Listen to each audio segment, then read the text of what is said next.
Hello guys, welcome back to my channel.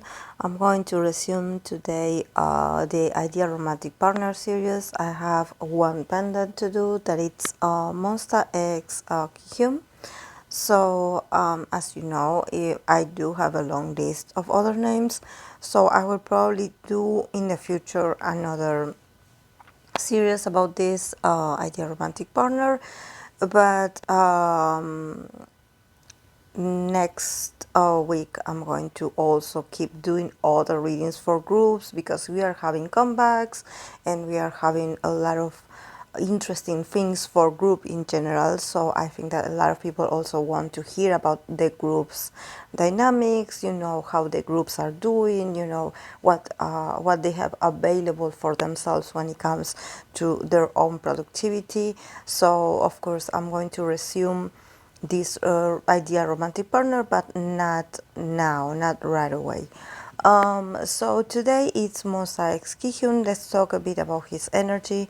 He is a sun in Scorpio and his moon is in Pisces, and his Venus is also in Scorpio.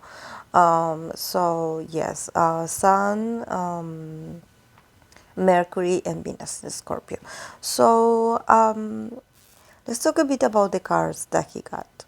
He got the Ace of Swords in reversed, the Three of Swords, the Queen of Cups, and the Three of Pentacles. And then from the Oracle of the Romantic Angels, he got the card of You Deserve Love.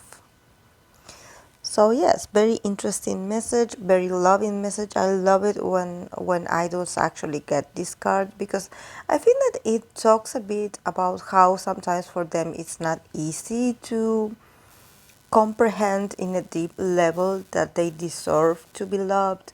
And I'm not talking about being loved and appreciated by your loved ones or by your fans. This is a romantic tarot reading, so this is about a potential partner. This is about an ideal partner. This is about their vision about what it's like to be romantic, or what it's like to be involved in an intimate relationship with someone. So for some of them, it's easy to be like, oh yes, I know I deserve love because I have experiences, because I had relationships when I was younger, or I had like love, or I experienced relationships from a very young age, for example. So or they do have these high standards and very romantic standards about what they want to live in their romantic life. But of course that there are a lot of limitations. This is something that I always read, that it's not a coincidence that when it comes to these readings, they got a lot of cards of swords. That swords, it's all about sometimes the interruption of communication, the misunderstandings, the miscommunication, the gossips, everything that has to do with the internet. So, it's complex. For them, it's not like, oh, I just woke up one day and I know and I realized that I deserve to have a healthy relationship, or a romantic relationship. It's not easy. It takes a lot of work, and they usually, their job is to promote love for the people that are watching them. So sometimes they forget about their inner necessities, and their inner desires as individuals. So let's talk a bit about him. Well, Kihyun, is the first card he got the Ace of Swords in reversed. So definitely I think that for Kihyun, probably, since I see a lot of swords here, probably communication, it's something that he thinks is very important in an ideal romantic relationship, to have a very honest and blunt and very fluent communication with the person that he is involved with. Probably this actually reminds me a bit of a moon in Gemini. Actually, I was like, isn't he a moon in Gemini? Because this sounds like an emotional need that actually a moon in Gemini would have. The need to communicate, to always stay in touch, to always stay connected with each other through words. But I think that actually I could make an association because Pisces and Gemini, both of them are mutable signs. So it's all about, the changes, and it's all about the fluency and also the unexpected, and always like this energy that is always on movement. So I think that probably since he is a moon in Pisces, and it has to do with being fluent, with opening the doors to communication. But since this is in reverse, I think that probably there's something about him that he thinks that it's important, but I think that maybe in his relationships, maybe he expects the other person to be the expressive one first. Because I don't know if any of you have ever dated a Scorpio. I know I tried, but it's not easy. Let me tell you that.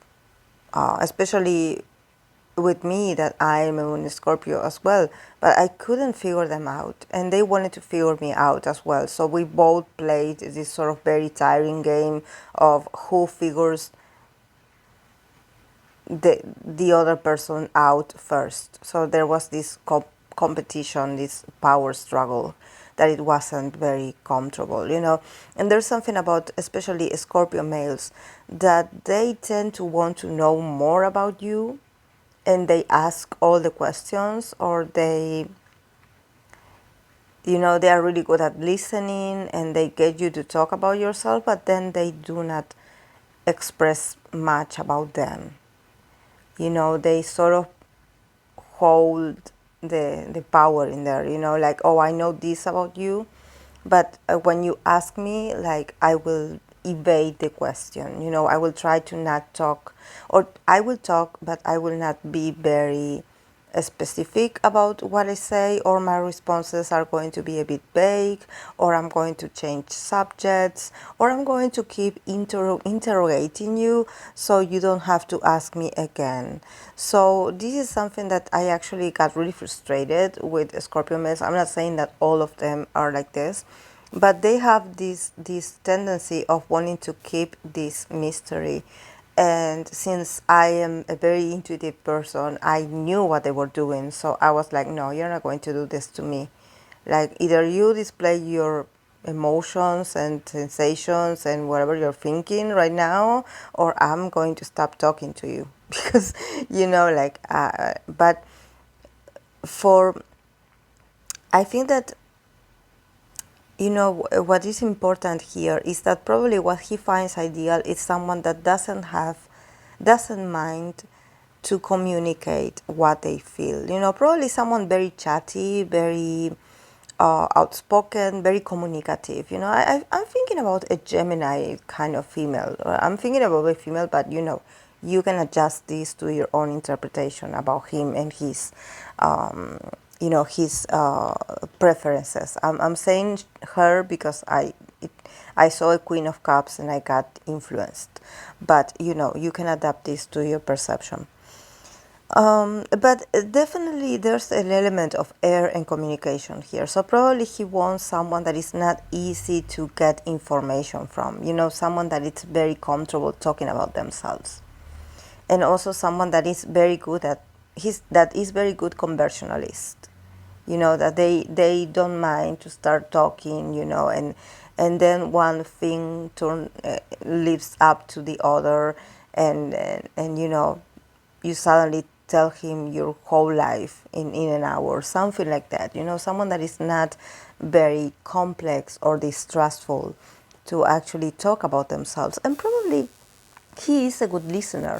He is someone that he enjoys listening to others. So he does engage in good conversations, and probably for him to have a good conversation, or to have a conversation with someone that is very aware of their feelings and their thoughts and their inner world, and it's something that amazes him, Probably he feels attracted to someone that is very fluent with words, someone that is very fluent with communication, I think that probably this is his love language, to communicate, to show you that I care, something like that. So yes, I think that definitely this is very interesting. Then we have the Three of Swords, and this is not the only three. Then we have the Three of Pentacles. So I don't know what's going on in here with the threes, because if I think about the three, I think about a third party situation. So I don't know if maybe he went through this himself, where he felt like he had to fight for other people's with other people's for someone's attention. And this is not actually very different. Actually, he is a Scorpio Venus, and sometimes Scorpio Venus, they tend to get in very complex romantic relationships or connections or bonds. There's always an obstacle, or there's always something wrong, or there's always like a struggle to find emotional stability, especially to be with the person that you want to be. Like, things are not easy for you in love, like your relationship has to go through different stages and different obstacles. So I don't know if maybe this is what is showing me, that there's a bit of competition here, and there's also the potential of getting hurt. And I don't think that, since we are talking about ideal romantic partners, I don't think that his ideal is to go through this kind of very stressful and competitive scenario. But I think that he is probably aware that probably the one person that he likes probably is someone that is very wanted by others.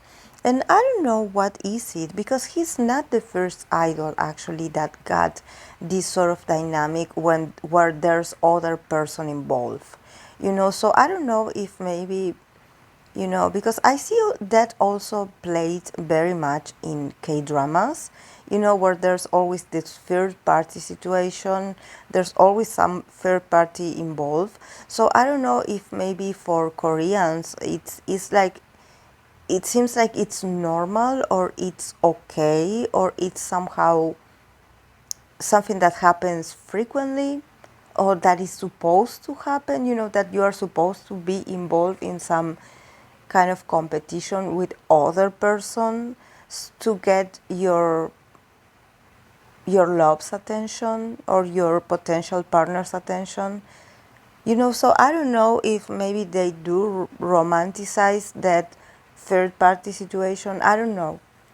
But it definitely, we should reflect on this, because I think that this is not the first idol that I got this from.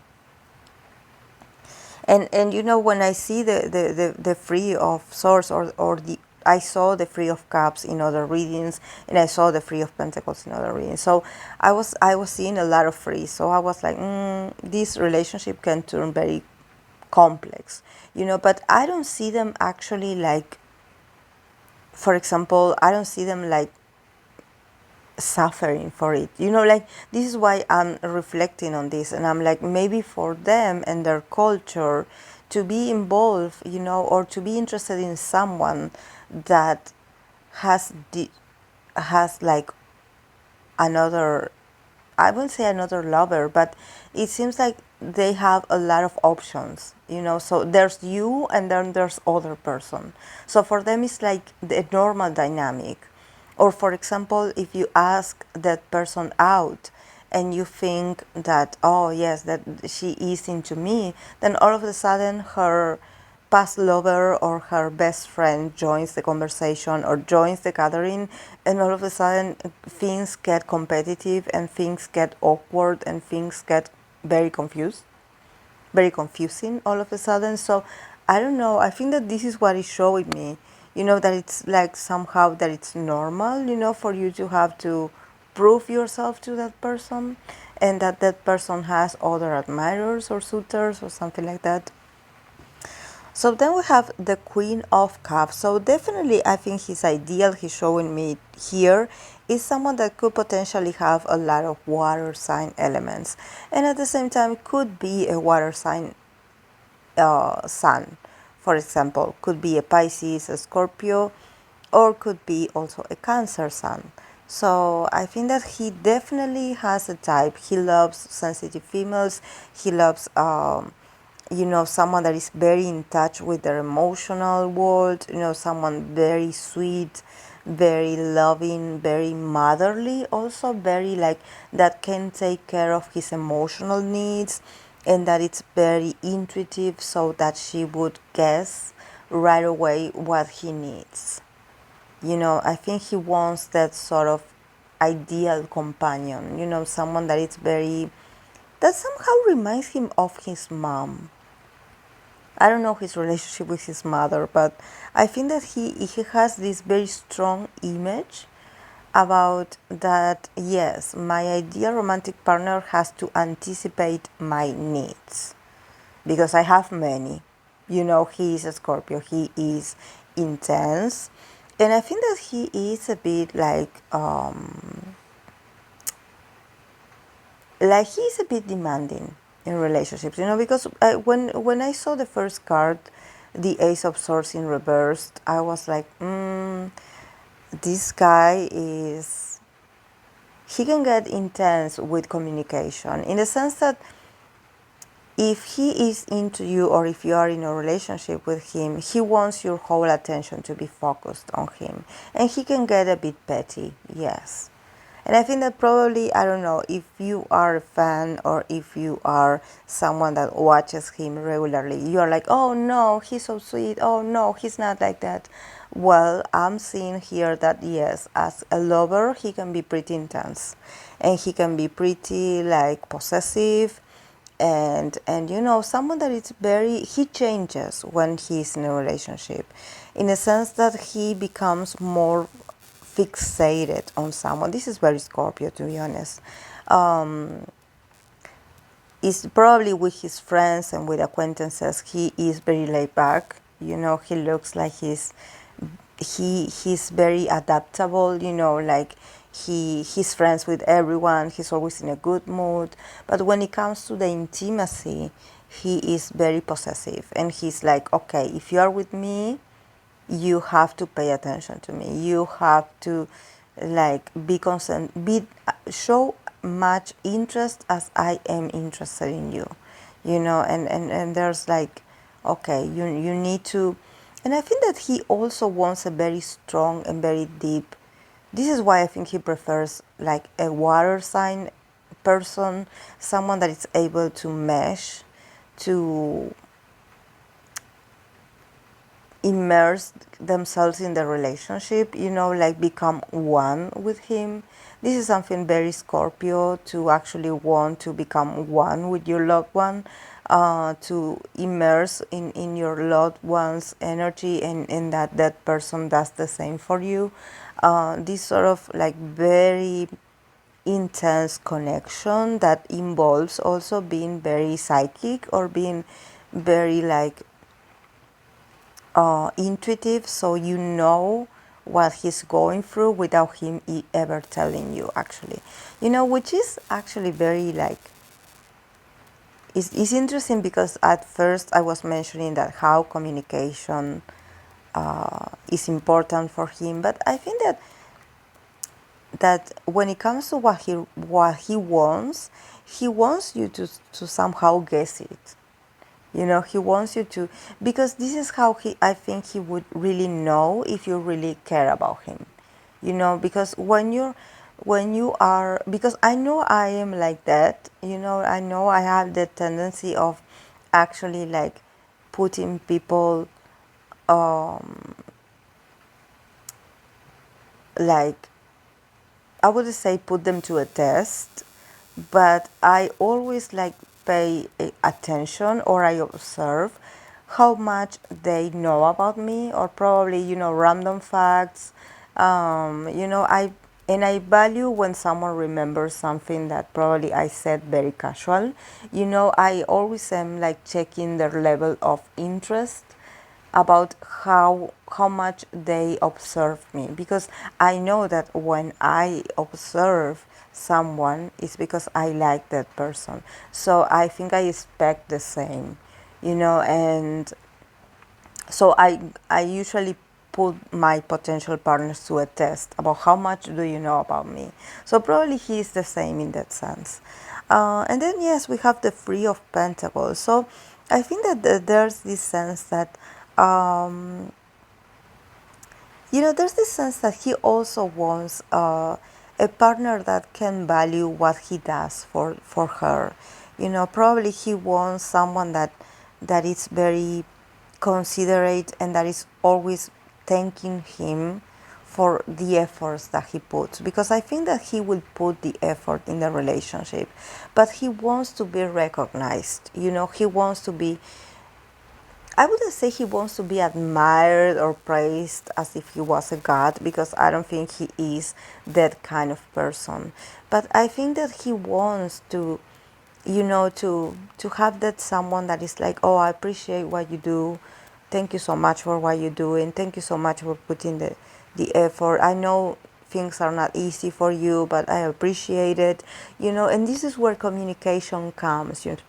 This is where we go back to the beginning, about how the other persons, the ideal romantic partner for him, would say the right words. And when I say the right words, I'm not saying that you should, like, there's no right or wrong when it comes to you communicating how you feel. But I think that he would appreciate someone that is humble enough to say the most important words, like thank you, I appreciate it, I love you, I value you, I see you, I'm thinking about you, I care about you. Those kinds of people that can tell you those small words that can make your whole day much better.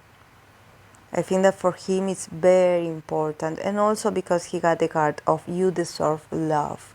So probably for him to hear these words of appreciation, to have a very communicative partner that is not ashamed to talk about how much they love him or to remind him how much they love him, I think that it's what connects him to this sensation and this reaffirmation that he deserves this love that he's living, or this romance that he's living, this relationship that he is involved in. I think that this is actually very beautiful for him, and he is a very deep person. He definitely knows what he wants, but he also knows that he is complex. He knows that he is, it's not that he is this pure person, that he knows that he is complex. He knows that he can be demanding. He knows that, he has his temper. He has his. He's a bit moody sometimes. He changes all the time his mood. So probably this is why he needs a partner that can be considerate, and that yes, if they can put some limits to him, like expressing to him very freely, like, oh, I don't like what you said to me, I don't like how you talk to me, but saying it and also expressing this with a loving manner, not to shout at him or to treat him or to make him feel bad about what he said or what he did. It's more about being this very soft, kind of soft-spoken person, or being very very delicate, and very having a decent way, a style of communication. So yes, guys, this is all I have for Kihyun. I hope that you enjoyed it, and I'll see you in the next video. Bye.